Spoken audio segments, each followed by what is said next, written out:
Hello সবাইকে।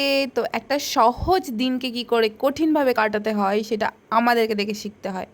তো সেটা একটু পরে তোমরা জানতে পারবে যে আমরা কি করতে চলেছি।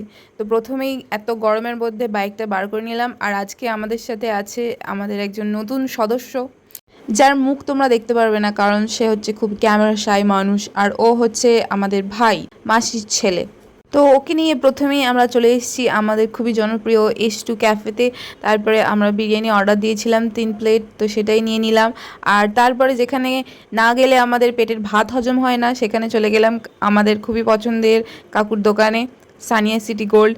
তো সেখানেই সব থেকে কঠিন ডিসিশানগুলো নিতে হয়, কারণ কোনটা ছেড়ে কোনটা নেবো, মানে এটা নিতে গিয়ে ওটা পছন্দ হয়ে যাচ্ছে, মাথা খারাপ। মানে বনি লিপস্টিক কিনতে গেছে, আমার এই কানেরটা দেখে খুব পছন্দ হয়ে গেছে, মানে কি বলবো, এত কষ্ট, সবই পছন্দ হয়ে যায়। তারপর অনেক ভাবনা চিন্তা করে দেখলাম না, অনেকগুলো কানের আছে, আর কিনে কিছু লাভ নেই।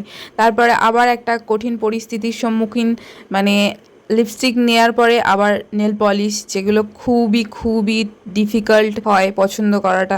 আবার এত অপশান দিয়ে দেয় কাকু যে পছন্দ করাটা আরও দুষ্কর হয়ে যায়। তো হাতে মোটামুটি 40 রকম নেল পলিশ লিপস্টিক মাখামাখি করার পর কিছু পছন্দ করে নিয়ে নিলাম, কাকুকে টাটা বাই বাই করে দিয়ে চলে এলাম বাইক নিয়ে বাড়ির সামনে মিষ্টির দোকানে কোল্ড ড্রিঙ্কস